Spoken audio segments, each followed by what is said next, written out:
All right. Well, the holidays are upon us, and I'm excited for our guest today, actor and storyteller Peter Onorati. I've been a fan for a long time. So many great projects under his belt concurrently, of course, SWAT, which is such a good show, and so many other things. Of course, This Is Us. The list goes on and on. I mean, you're a very busy individual, it seems. Thank you for your time. It's a pleasure to meet you, and thanks for hanging out the day before Thanksgiving. I really do appreciate it. That's all right. It gets me away from the cooking prep. Oh yeah, are you the cooker in the house? You cook all No, the things? no, no. My wife is the chef, and my godson is coming. He's a former chef, so I just do the footwork and all the dirty work.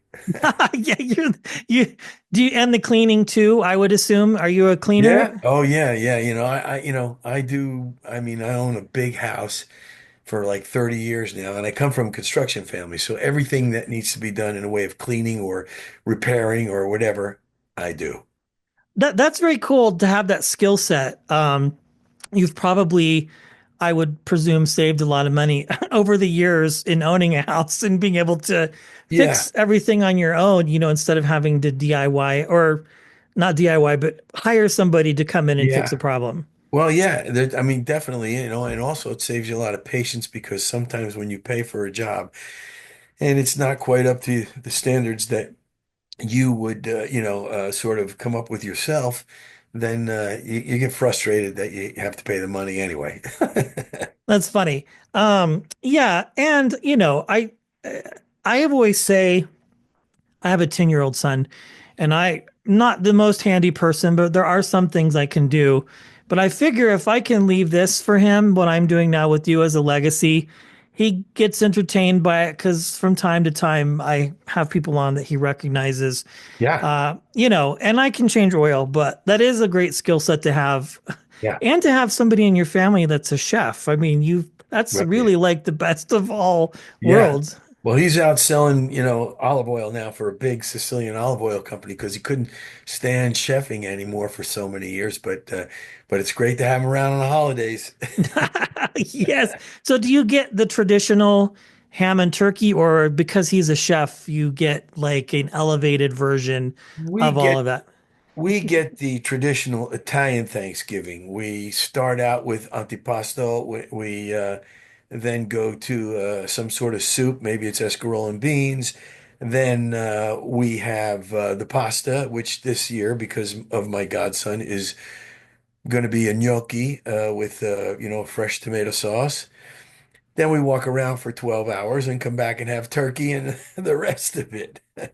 Yeah. No, that sounds amazing. I'll be there. I think Okay. that's cool to do sort of the non-traditional type things, or Yeah. traditional maybe for you because of your family, but Yeah. like Yeah. generally speaking, the egg or the ham and the turkey and Right. all of the trimmings, it really is a process. So like you spend all day but doing things, and then at the end of the day you eat for like 30 minutes, Yeah. 45 minutes, and then Yeah. everybody Yeah. is back on their devices, or maybe Watching you're football. studying lines for SWAT. I don't know. Or when you're in the Yeah. holiday mode, though, do you separate that from your work unless you know you're going to be filming soon? Yeah. Unless I mean, unless I have something pending, the holidays and family comes first. And actually, throughout my career, the family has come first. I've made some moves that some people thought were mistakes, and have turned out to be, or I've turned out to piss off some people in high places because I didn't want to leave my family for 25 weeks a year, and go Sure. another country and do a series. So my family's always been first. And in fact, somebody just asked me in an interview a little while ago. They said, "Well, you've had a successful acting career. What you know, what do you think?" I said, "Well, listen, a successful acting career is you pay for your house and you pay for your kids' college. Yeah. That's, can't all be George Clooney, you know." Well, it's funny that you say that because in an interview we did, I think it was last year with Noah Wiley, he was alluding to this new series that is coming out next year, The Pit, but he was promoting an independent film, and he said something very similar. in the sense that for him, he has designed his career as well, uh, making sure that if it's shooting in LA or he can bring his family, but he's turned down some things. And that Yeah. part to me is always surprising when you hear the project. But then as being a parent, you know, I don't travel the world like you've done in your career, but I could see you obviously have what's the term I'm looking for? You're confident in your abilities as an actor that if you don't take this, then you'll get something else. But you've been actively in the industry for a long time, so it's Yeah, obviously worked out well for you. it'll be 40 years next year, but in the beginning, like for the first 10 or 12 years when I was really successful back to back, I wasn't always as confident as might appear, but I did have a whole other career that I could have gone back to and loved just as much. I have an MBA in marketing and research, and my last job is up on the wall here. I was a director of marketing and research for four of McCall's publications.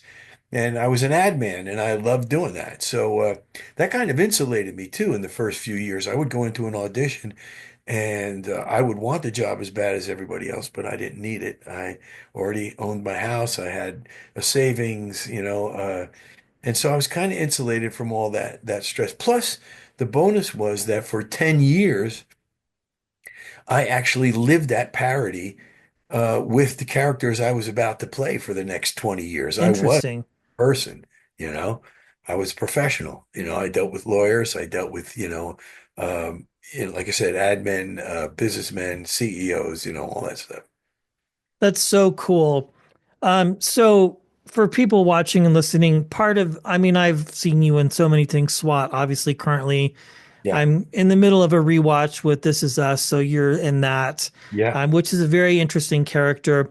We just interviewed Michael Ingerono for another show he's doing, Oh, and he mentioned working with you at the end of yeah. our conversation and Yeah. how he again is designing his career at this point of his life to be with family and stuff. But Yeah.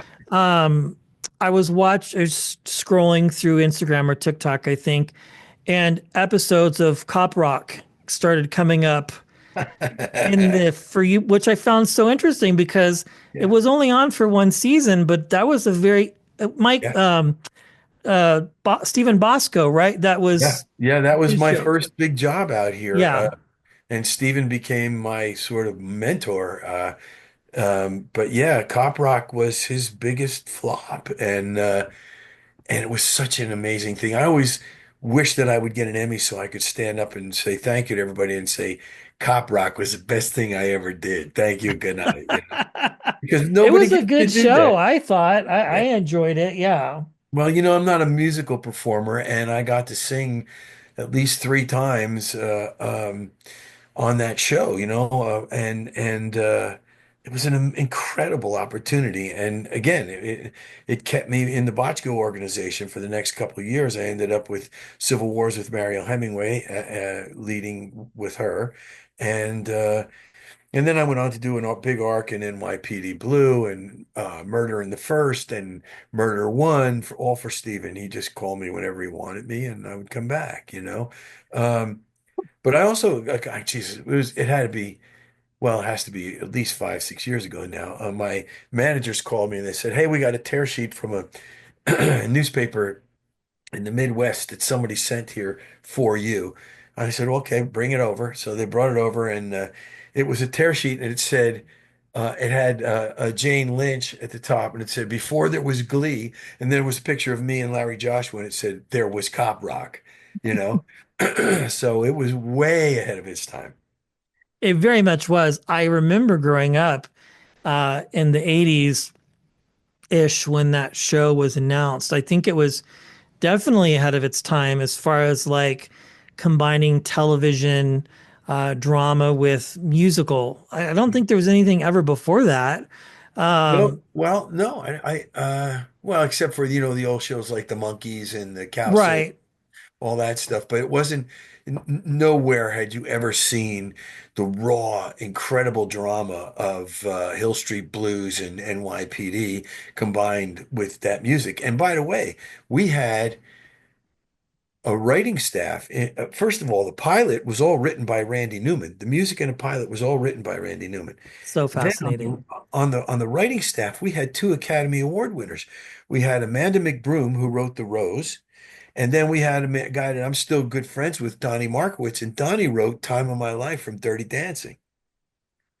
And then the rest of it also was filled out by incredible writers out here. But um, so it was a crazy and wonderful shot, you know? Yeah. Well, I found it interesting that it showed up on TikTok reels. That's the thing. Like Yeah.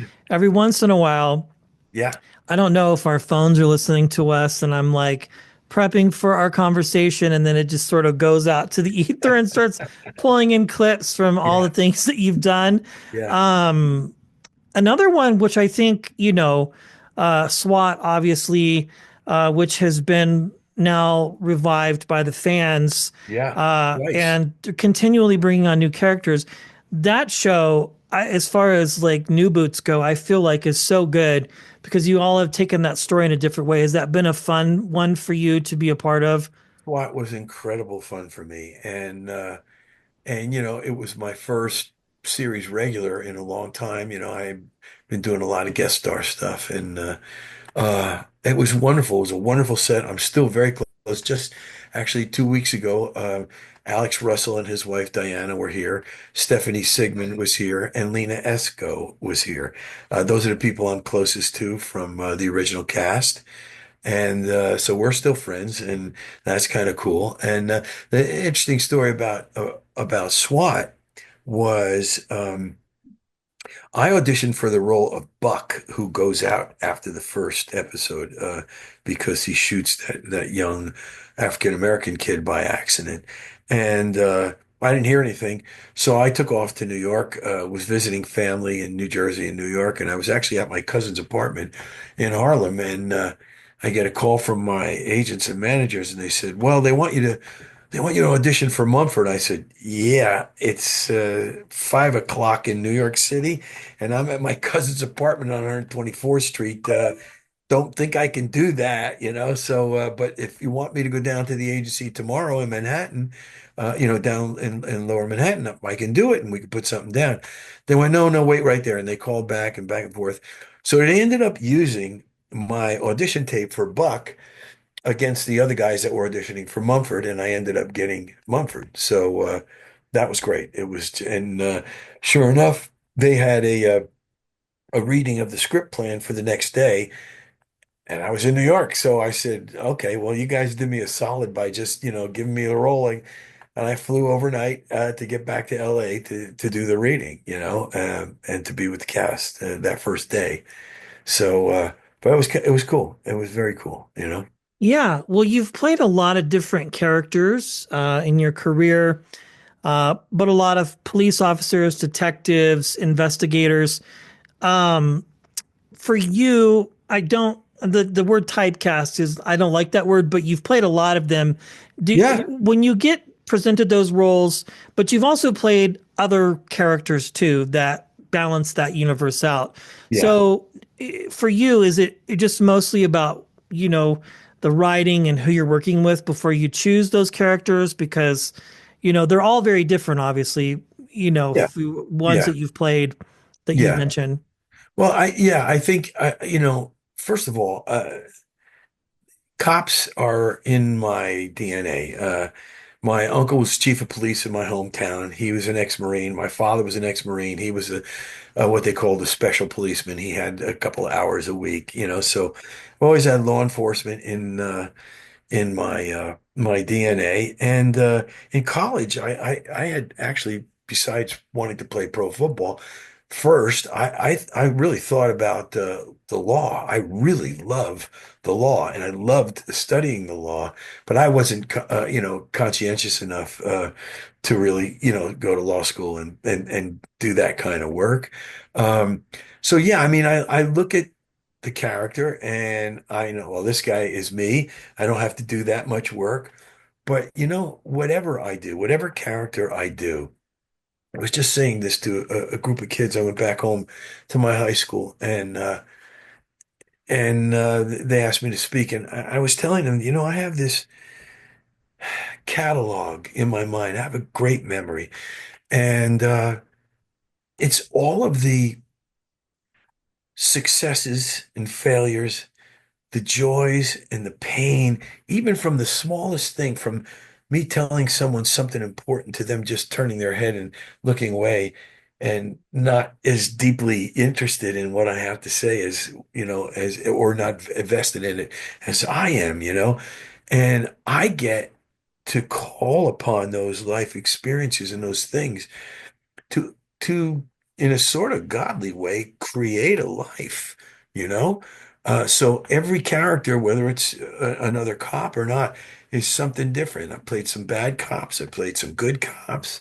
Uh, I played some really bad guys in movies of the week with Stephanie Zimbalist and with um, oh my God, she's beautiful. The first Oh God. I, anyway, it was a movie called River of Rage. Um, and so I get to use all that stuff.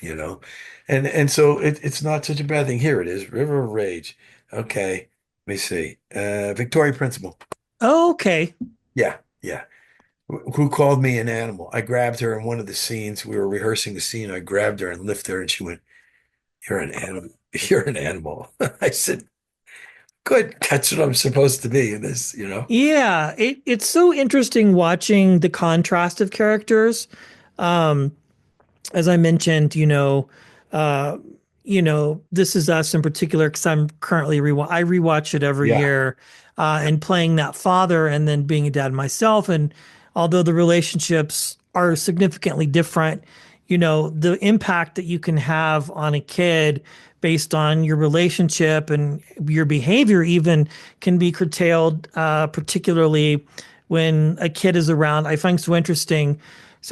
When you play these perhaps maybe darker or misunderstood, however you want to present it, the classic example, how do you switch on and off those moments? Because you're so sincere in playing those roles, because they're very believable. Well, and it's interesting you should say that because that sincerity comes from in the way I construct the character is what that character's doing, he doesn't know is wrong or Right. dark. Okay. I had a couple directors on This Is Us one time. The very first episode where you meet Nikki, we're stopped at a bait shop and I go in and of course there's beer there and I start drinking and the kids are in the car and all of a sudden young Nikki pops up and you see him Oh, for the yeah. first time. Yeah. So the two directors, a boyfriend, girlfriend, or husband, life, whatever they were, they went, "Oh, what a piece of shit you are. What is this?" I said, wait a minute. I said, my father had a small construction company. He used to take me on estimates sometime when my mom wasn't around, couldn't watch me and my brother. We stayed in that car for an hour while he did his work. This is not okay. This guy has a drinking problem. On that side of it, he's dark. But this guy is doing exactly what a father of the 50s and early 60s would That do. was normal behavior. Yeah, don't look at him through the prism of the 2010s or 20s or even the 90s or 80s or 70s. You can't look at him that way. And the worst thing about the This Is Us character, my biggest regret is that in the episode where Nikki is born, you see what a great guy Stanley was. He's telling his wife, "You can do this. You're going to be great." Blah, Yeah. blah. And my father comes in, played by Michael Ironside. What a great actor, right? And he says to me, "Do you want a drink?" And I look at him and I go, "Come on, Dad. You know I don't drink." So I wish, and because it wasn't a main character, they didn't pay tribute to it, but I wish they would have paid tribute to the reason in that guy's life why he started drinking when he had Yeah. kids. That's a big deal. And for the audience to know it would have been a great thing. But for me, I made up my own. I just went forward and I played this guy like every father in the 50s and 60s. He went to work, he put the paycheck on the table and watched TV. Now, this guy also had a drinking problem, but how did he get it? How did he get it? Yeah, that's the thing I found interesting about that is that through line continues though with Jack and then Kevin, and Yeah, you see that yeah, the reasoning behind the other two and how it's, you know, occurred either by choice or genetics, maybe, yeah, or kids just observing what their parents do, right. because he comes home with three and stops at the gas station and grabs a little shooter Yeah, and some mints, you yeah, know, because yeah, that's how he deals with it. But as a child of the 80s, I remember traveling with my dad because my parents were divorced, and he would leave me in the car for hours to do things while he would go on these sales calls. So yeah, yeah, I think when you watch anything that you've done or any series, if it's a time period piece, you have to think about the fact that that behavior was normal, yeah, and just kind of, unless they're somebody that's just born in the last 10 to 12 years, they might not right, get it. But right, if you've lived in generations of the 80s and the 90s and the 2000s, right. Yeah, my dad yeah, turned us loose in Washington, D.C. for an entire day. I yeah, was like 13 and my brother was like yeah, 10. yeah, I can't imagine letting my 10-year-old run loose and take city buses to the White House yeah, and to the yeah, Capitol. yeah. But I Well, digress. It's the thing interesting. to me, the main theme and the reason why This Is Us was so popular is because it showed the audience that we all have these things that happen to us in our lives. And some people overcome them and some die with the torture from them. They never overcome them. But we all have it. That's the thing. We all have these little things. Somebody told me something. I just told one of my son's friends was over the other night. They had a book club meeting, and she was talking to me about she has a young child, and she said, "What do you think? What about parenting?" And I said, "Listen, somebody told me something. If I could remember who it was and I could afford it right now, I'd buy them a house." When I first had my oldest son, Sebastiano, Sonny, I said, this person said to me, your job as a parent is to pass along only 50% of the baggage that you got. Yeah. Okay. And whether or not that sounds funny or rings true, I can't tell you how many times I went up the stairs with my father's rage in me towards my son. And as soon as my hand hit the doorknob, I was going 50%, 50%. And I don't know how much came out, but it was very different from what my father did. Yeah. And I thought it was a great fail-safe, and it's something I would tell every parent, because like I said, even if you don't get to that 50%, you are auditing yourself and wondering what it is that you're taking with you that's not really you, but that is what you've learned. Yeah, that's very cool. A couple more questions here, and I'll let you be on your way. Okay. So many different roles, so many different characters. When you show up to a set, do you often get solicited by younger actors that might know you from one thing or the other and ask you for advice? Um, no, I actually, there are a few times, but no, not really. It's interesting. I don't have much training. My career has been mostly practical. Okay.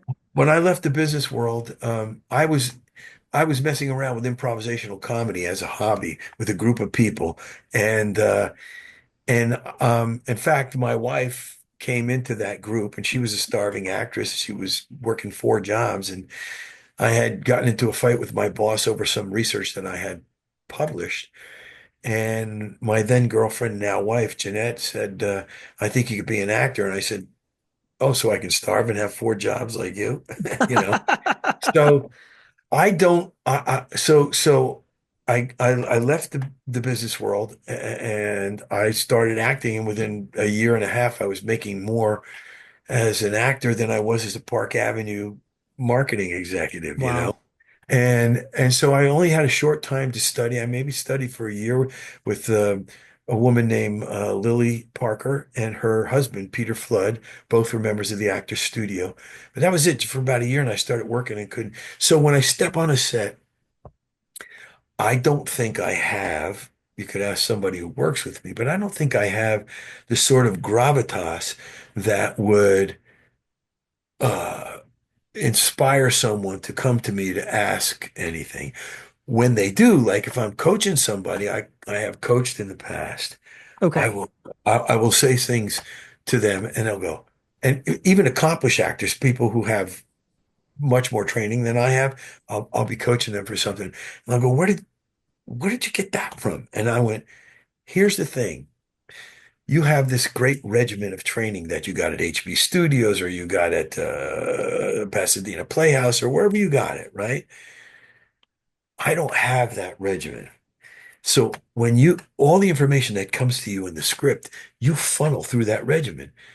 I don't have that. So I go different places that you don't go. And that's the blessing of not having the training.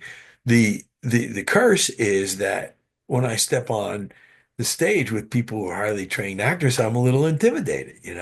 But it's good because even with younger people, if I'm deferential, I can always learn something. That's the thing about this business.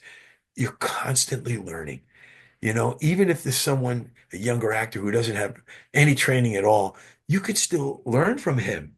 You can learn what helps him to execute his craft by listening to him, and figuring out what makes him tick, rather than stepping on stage with some sort of persona or gravitas that is like, I've been in business 40 years. You want to know something, come to me. You know what I mean? I don't have that aura around me. So I don't get asked too much. That's cool that you help coach other actors, though, which I think is so you're in that stage where you're sort of returning. Yeah, But that's great. I would think, too, just based on OJT, on the job training, you've been able to soak in all of these different things, and which has led to right, your continued success booking right. roles and being an actor. Um, Yeah, and of I've course, your got degree yeah. probably I mean, helps inform decisions, too, maybe on some level. sure. But I've had two or three really great acting lessons. One was from Charles Durning, one was from Al Pacino, and one was from a playwright actor named George Firth. Okay. And I remember I did a movie called Shelter. It was the kind of movie that someone at my level doesn't get to do. I played a Greek mobster. I spoke in Greek. I spoke English with a Greek accent. You don't get to do accents or melodies unless you're Dustin Hoffman. So it was a great opportunity. But Charles Durning was in that movie, and so was Kurtwood Smith. And actors in my generation, sometimes to a fault, will wallow in making the opposite choice in the scene. It's a big deal for us to make the opposite, do the opposite of what people think you're going to do. That's good for your process, but it doesn't always work on camera for the movie. Now, I did a movie with a big star years ago, and this guy I feel wrecked that movie and a couple other movies because he always and he could because he was powerful enough. He could always make the opposite choice. So, Mm. again, it's good to go through that when you're working the script and working the character. But if it doesn't work for the project, drop it. Use so there was this scene. Charles Durning was a corrupt FBI agent, and I'll tilt this down so you can see my hands a little bit. He has this speech to me. He says, "We have enough to put you and your brother away for 80 lifetimes. We have you," right? So he goes, "We have enough to put you and your brother away for 80 lifetimes. We have you." He goes like that with his fist. And I'm like, holy shit, what is that? Charles Durning, one of the greatest actors I'll ever get a chance to work with. What is that stereotypical, we have you, we have you? And he kept doing it. We have you, we have you. And all of a sudden it dawned on me that motion, although not the opposite of what we actors of my generation would want to do, was so organic and so perfect to him that it worked. It worked. It was absolutely right and correct for Love it. that. So for me, it was like, oh, you don't have to wallow in the opposite. You can do the stereotypical if it's organic to you, if it's organic to the character you're creating, you know? Um, the other time is I did a staged reading that was supposed to go to Broadway of The Iceman Cometh with Al Pacino. Oh, Uh, wow. Bruno Kirby was in it. Michael Jeter was in it. It was a really cool cast. And so I'm like 5 feet away from Al Pacino. We're doing this reading, and there comes a spot where he's breaking down and crying, and he's going like this. He's going, he's making noises like he's crying, and everybody out in the audience are going, "Look at Al Pacino crying," and I'm sitting 4 feet away. I'm going, "He's not crying. He's making the noises," and all of a sudden, I it dawned on me that it's okay to have tricks, right? Mm, And then, so one time I tried that, and all of a sudden I found out that that behavior, just doing that stuff, actually brought me to a place of wow. emotional place where I was ready to cry. So that was the second one, you know. The very first one, I wasn't even an actor yet. I got asked by George Firth to do a reading of his play at the Actors Studio, where my wife and I are both members, but I wasn't a member then. I was actually still in the working world. Um, but he saw me at an improv show and asked a friend of mine if I would do this reading. So we're at a session of the Actors Studio. At that time, Paul Newman and Joanne Woodward were around, and Ellen Burstyn, all that stuff. And I had the second lead in this reading, and my first line was on page 22. And George stopped the reading when I read it. And he goes, "Peter, you're not a good enough actor to do this role. I'm going to switch you with somebody else." Okay, so I'm telling you, it was as if someone cut a hole in my heel, and my entire insides Wow. flowed away.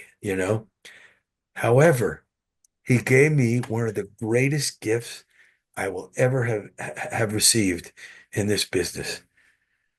I didn't die from embarrassment. You know what I Wow. mean? I didn't.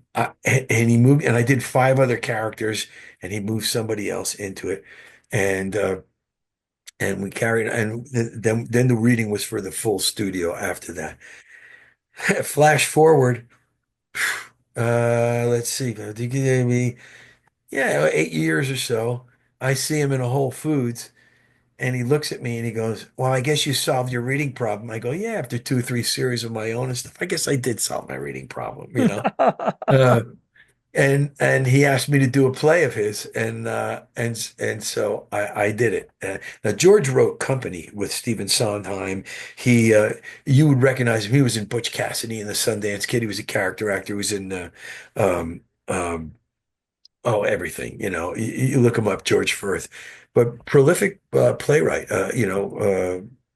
Like I said, and we got to be friends. That's But so cool. I mean, just to think about all these people, icons, that you've worked with over your career, yeah, um, that alone, I would think would influence you as an actor. And to be able to get critique or criticism like that and not have it destroy you, um, you yeah. know, is just a miraculous thing, I think, for me at least, It was. It was. It absolutely was. And that's the best thing about acting. I've said this I spoke at UCLA to senior classes. I spoke at Chapman University to film school there where my son was there. He didn't go to film school, but he was at Chapman. And I said one of the greatest things in my life about having become an actor was that as an anal retentive Italian Catholic from New Jersey, I, I used to take myself pretty damn seriously. You cannot do that and stay in this business. No. You have to develop a thick skin. You have to be conscious of your own gifts because there are plenty of times when I'll walk in a room and I'll give a great reading, but I look like the guy that beat up one of the producers in eighth grade and I'm not getting that job, you know? So it's not about me, Yeah. and I learned that. I don't think I ever would have learned that had I not gotten in to this world because you can't survive without it, you know? especially with all of the no's that come along with what you do. And Exactly. every, I've heard it said it's like going to a job interview and not knowing if you got the job, Right. or people going in three, four, five, six, seven, 8 times for a Yeah. role, and then all of a sudden just having it dissipate in front of your eyes. And Yeah. then you're like, 6 months later, you're watching it and you go, oh, wow, I Yeah. could see I that. mean, yeah. Although I don't know that I could see anybody else playing Pearson. Personally, I don't know if I have like an affinity for that show. And Yeah. my 10-year-old's like, why are you watching this show? It seems very sad. And I'm Yes. like, I go, it kind of is. But, Yeah. I'm kind of towards the end now, sadly. Yeah. Um, I could talk about that for hours. I Yeah. digress. Yeah. Yeah. But SWAT is so good, of course. I mean, you've just done some really cool projects, Yeah. Peter. It's been so fun watching your career, and you really are one of my favorites. I really do mean that. Thank you. Yeah, it's very true. That's why I was like, okay, I'm gonna reach out to his team and see if we can get him on because I just the stories are fascinating, and that's why I started doing this was because it's a chance to talk to people like you who are in this industry that create projects that Right. impact people's lives, in one way, shape, or form. Hill Street Blues was a part of my childhood. Yeah. Uh, Yeah. and, my parents watched that show religiously. They Right. would record it on a VCR for those who Yeah. know what that is. There was no DVR, no streaming. Yeah. But Yeah. luckily now we have endless episodes of everything at our fingertips. Yeah. Very cool. Well, hopefully you have a wonderful Thanksgiving. I will. Uh, and congratulations, and excited to see what's next for you. I really do appreciate your time, especially a day before the holidays. That's very gracious of you. Thank you so much. All right. Thanks for asking. It's no problem. Thank you. Absolutely.